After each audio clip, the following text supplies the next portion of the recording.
LinkedIn is pretty great at a lot of things, like helping you tap into the latest trends and insights in your field. We cannot stop your coworker from tapping her pencil. LinkedIn can help you find new jobs that align with your career goals. We cannot help you find the source of that weird smell in the office fridge. Ew. And while we can't stop your coworkers from bringing their hobbies into the office, LinkedIn can help you bring your career to the next level. LinkedIn is the network that works for you.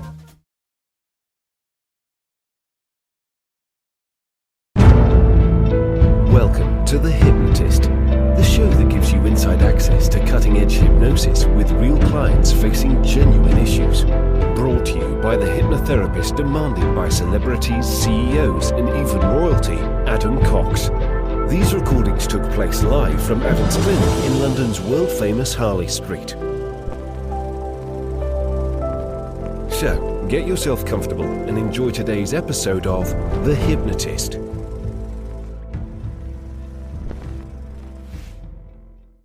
Hi, it's Adam here. Now let me ask you a question. Do you spend too much time doom scrolling or doing the kind of things that just give you cheap dopamine? Maybe it's checking social media notifications or spending too much time on videos that just get you hooked in these algorithmic loops. If so, you might benefit from this session because I was working with a client that was a high-level executive at one of the biggest tech companies in the world. And they found themselves in their spare time chasing that cheap dopamine. Now, in real terms, when you look at what they were earning as a salary plus their stock options, they figured out that an hour of their time was worth $600. So that's almost like, if you think about it in terms of 60 minutes, it's kind of like, well, $10 a minute. So therefore, they could really get a sense that if they spent an hour doom scrolling, it was costing them $600. And that was acting as a pattern interrupt. And they didn't really want to feel that way.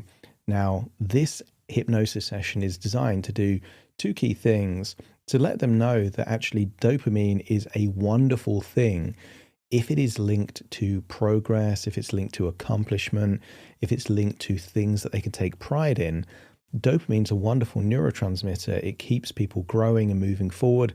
This is why throughout history and civilization, we've tried to accomplish more and more things, because dopamine is the reward system.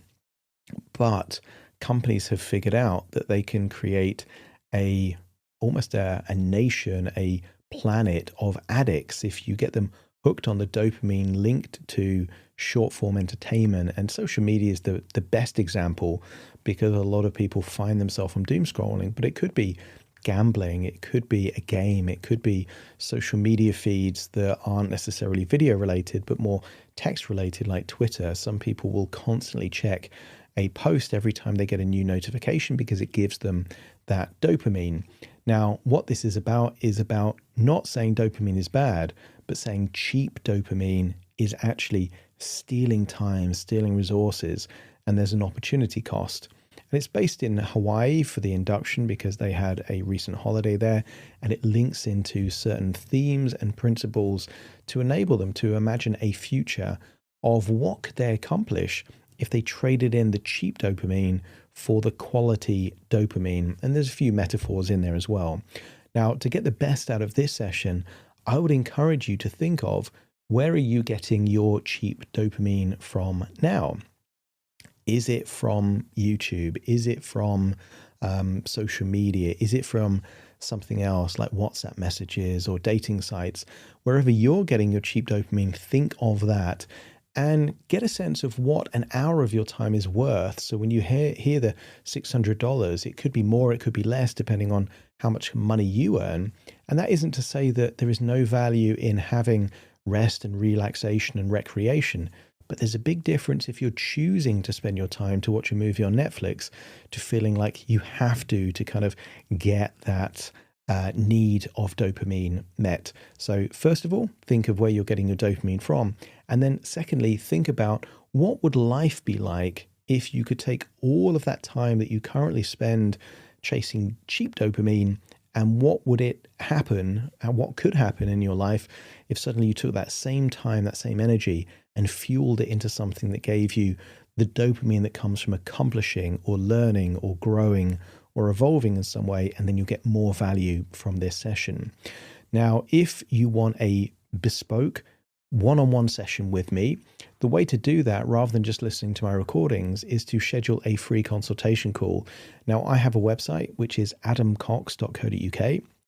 And there you can book a free consultation call. We'll have a chat around about half an hour over Zoom.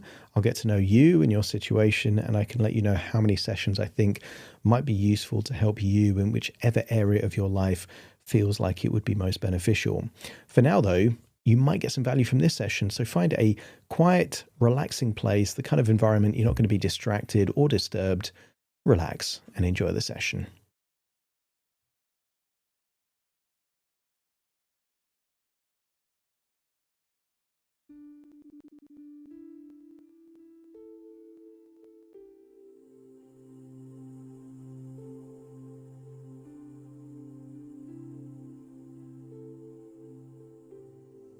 Take a deep breath in,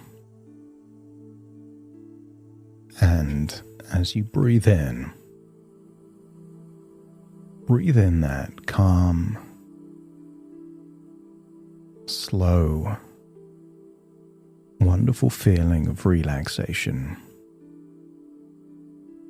And as you exhale, feel a wonderful feeling of relaxation. Position your body in such a way where each breath takes you deeper relaxed. And you can sink into that wonderful feeling of ever increasing relaxation. That's it. And the deeper you breathe, the more relaxed you feel. And the more relaxed you feel, the deeper you breathe.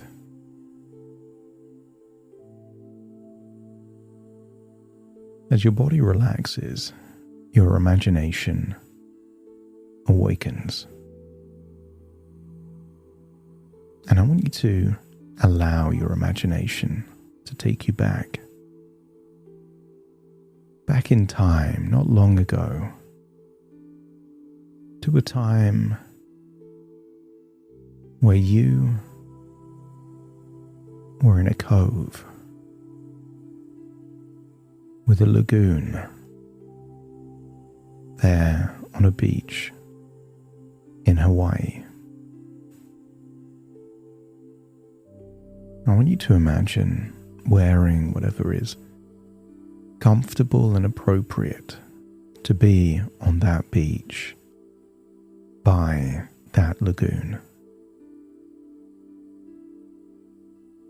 Imagine the sunshine on your skin. Perhaps even imagine paddling in the shallow waters of the lagoon. Maybe you can recall the temperature of the water, the sensation of wet sand between your toes. And I want you to imagine what it would be like to imagine that you have that entire beach, the entire lagoon, all for yourself. It's just your imagination. Let's make it a private beach just for you. And I want you to imagine somewhere you see a tiny plant. And I want you to imagine that that tiny plant has brightly colored different leaves.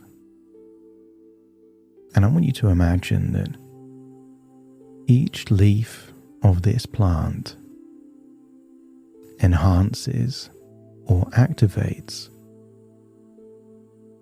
your sensory and perceptual abilities. And I want you to imagine what it would feel like to take one leaf of that plant there in that cove on that beach next to that lagoon and just place it there on your tongue or under your tongue.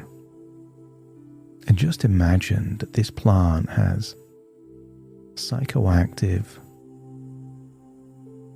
or psychosensual abilities, enhanced neuroplasticity, a higher level of sensory acuity and perception of the unperceivable. And then imagine going on an adventure within your imagination. Perhaps you can imagine a hammock, or perhaps a blanket on the beach, and just imagine eyelids feeling heavier and drifting off into a wonderful, magical adventure within your imagination, there on that beach. And as you breathe in, imagine breathing in a color that represents the creator consciousness. Not a consumer, but a creator. And if that has a color, imagine breathing in that color. And then imagine a color that represents calm, authorship. And breathe in that color. And this feels like a swirl of colors, empowering colors. And as you exhale, I want you to imagine exhaling an attachment to cheap dopamine. I want you to think that there are some animals that exist that when a parasite takes hold, they are influenced by the parasite. It changes what they crave to eat. It can even change what they do. Most addictions are like parasites. Once it takes hold, it can encourage a human to do more of something that benefits the parasite more than the host. So as you exhale, I want you to imagine breathing out a color that represents any parasitic holds that you may be attached to. Maybe they're dark and grey. Breathing in an empowered consciousness and exhaling anything attached to being the host of a parasite or the slave of a neural pathway. Each breath feels liberating, freeing, exciting. And perhaps you can hear the sound of gentle waves nearby. And I want you to feel that a lagoon is like the sea but protected, still and clear, where the water is shallow enough to see the sand beneath, and just soft ripples move gently across the surface. And when the sun is shining, the sunlight breaks into patterns that shift without effort. Sometimes a lagoon is created because it's shielded by a reef or by rocks. The reef and the rocks do the hard work, so the water inside can remain calm. I want you to get a feeling here in this place, in this journey in your imagination. I want you to feel that you are protected. This is a safe, still place. a calm place. Nothing you need to do. And I want you to feel that your mind is a wonderful place that can be volatile, but also calm. And right now, feel that your mind is like the warm, still water of a lagoon. Imagine your physical body is still there on the beach, but in your imagination, imagine there is a part of you stepping slowly into the water, and as you look back, you can see your physical body there on the beach, and notice how the water is warm. It doesn't need to be exciting, and it doesn't need to be dull. I want you to feel that the water is just right. And your nervous system recognizes this immediately, because just the sensation of water on your skin is not the feeling of chasing dopamine. It's a feeling of connection and mindful sufficiency. Nothing to fix, nothing to consume, and nothing to prove. That when you're in nature, you have presence. You are there in a symbiotic relationship with the nature. And as your body settles, I want you to feel that calm does not reduce power. Being calm concentrates it. I want you to think of an advanced martial artist. They can be calm, composed, powerful, and intentional. Just because there is the capacity to do something doesn't mean there's an obligation to do it.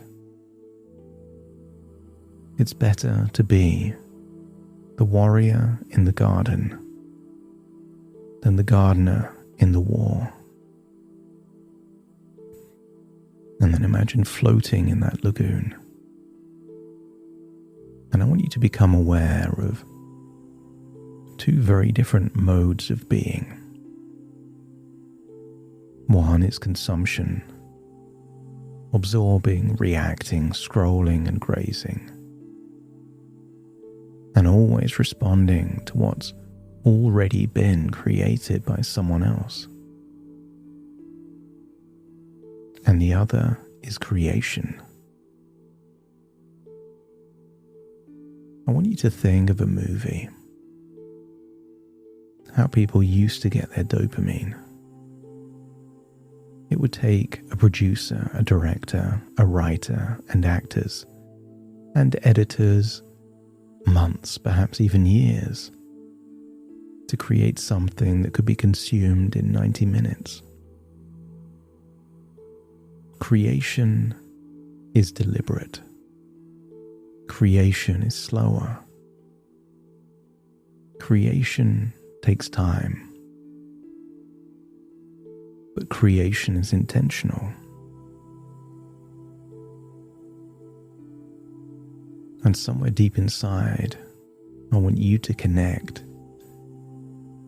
with the creator consciousness within.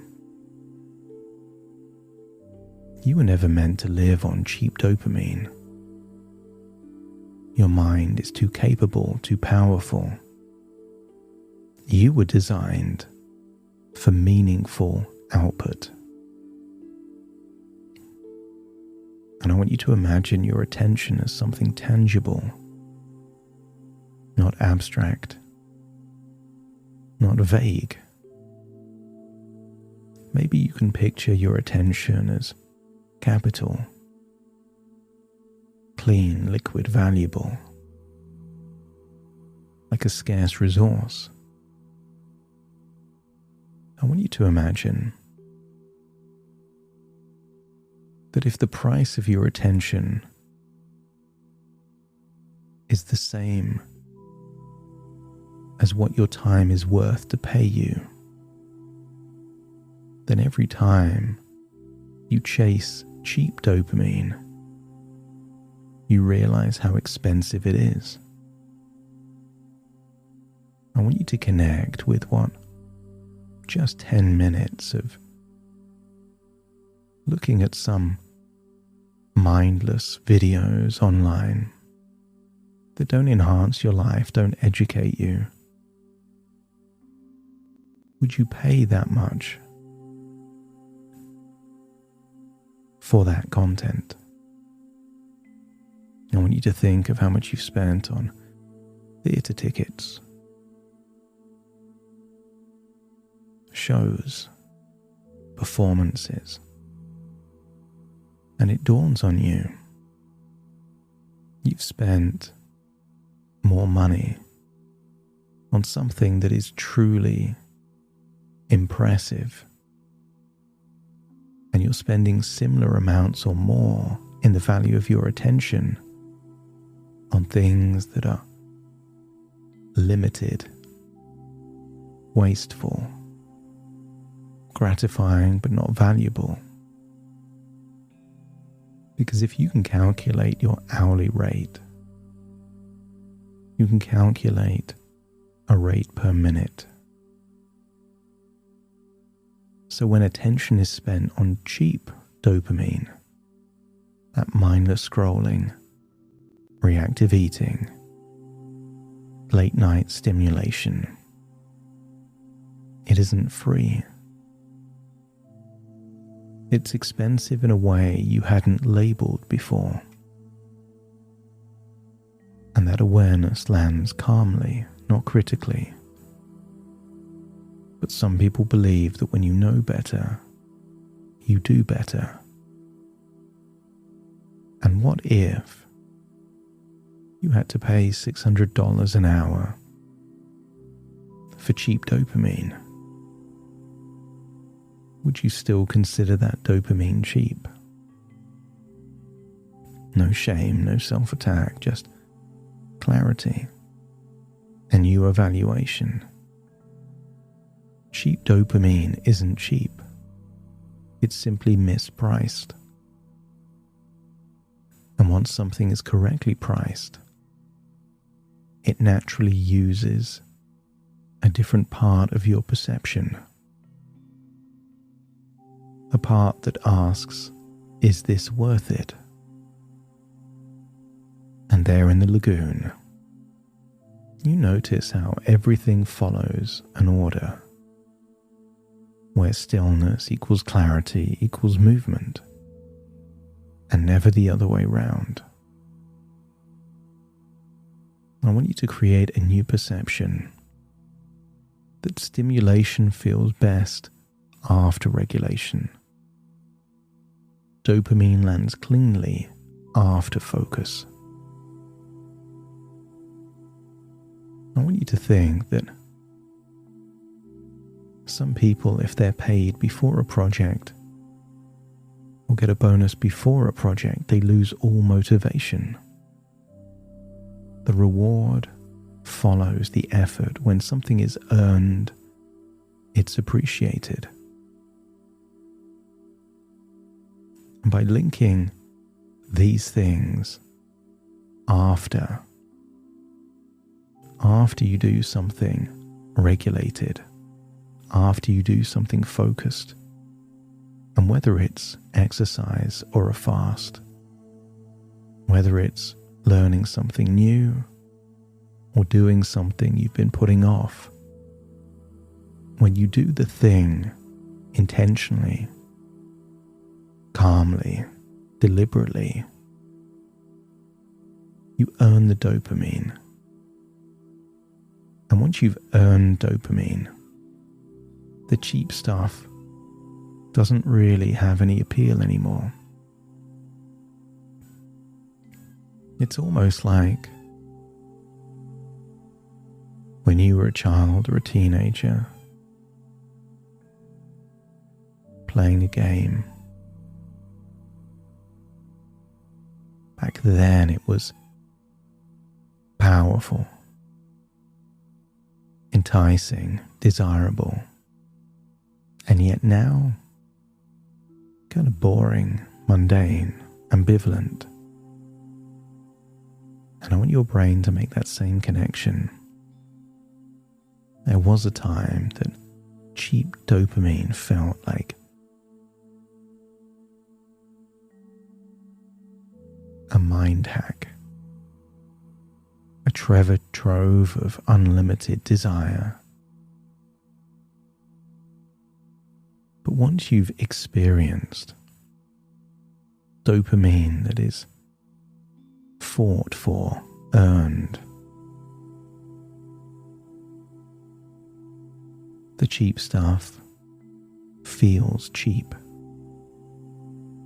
And the irony is, sometimes the cheap dopamine is even more expensive than what you worked hard for. I want you to get a feeling that in the past you've applied rules, rigidity, but it's your nature to break free from rigidity. So instead of thinking of rules to follow, I want you to think of a lane to drive in. And what lane would that be for you? A lane as a creator, a lane that's intentional, a lane where you're making progress, evolving, growing. And I want you to consider distractions and gratification as drifting, straying outside of your lane. And in the past, that would have been an excuse to spiral, to think, wow, I've messed this up now. I can do whatever I want. But whatever you want, ironically, is to stay in your lane.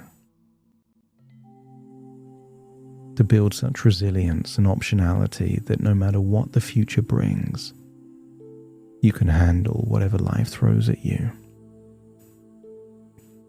If your unconscious is willing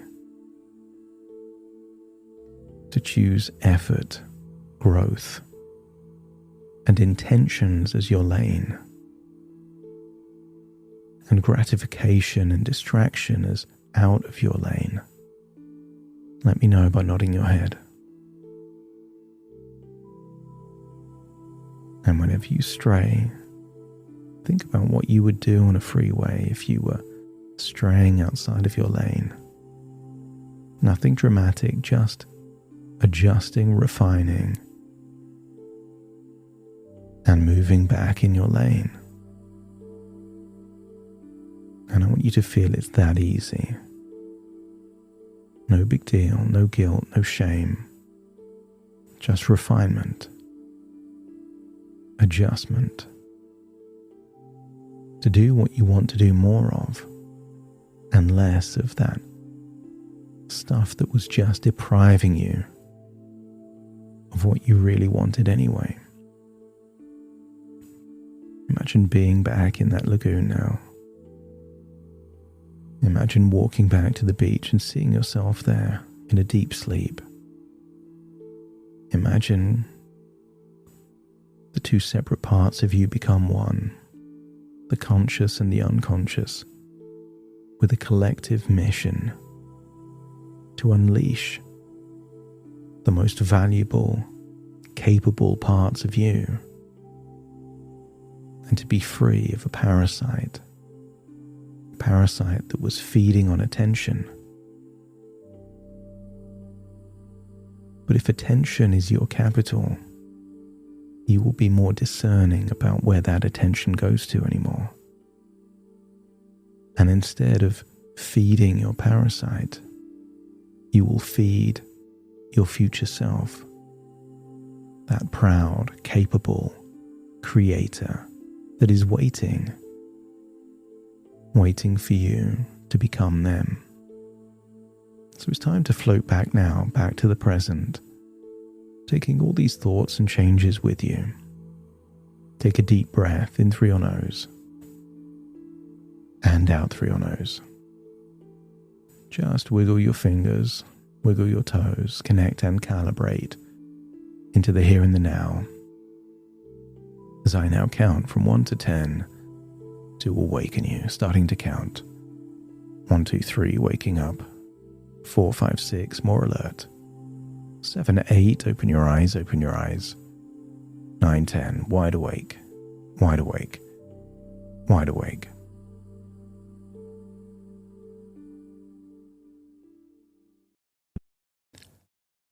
Thank you so much for joining me on today's episode of The Hypnotist.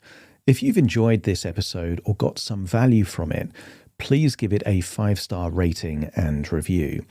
And maybe you know someone that would also benefit from this particular episode, in which case share the episode with them so they can also get the benefit too. And if you would like to listen to this episode where it's just the hypnosis, so no intro, no outro, no explanation, just the hypnosis and completely ad-free, there will be a link in the description where you can subscribe at a very low cost and only get access to the hypnosis. So if that's of interest, please check that out.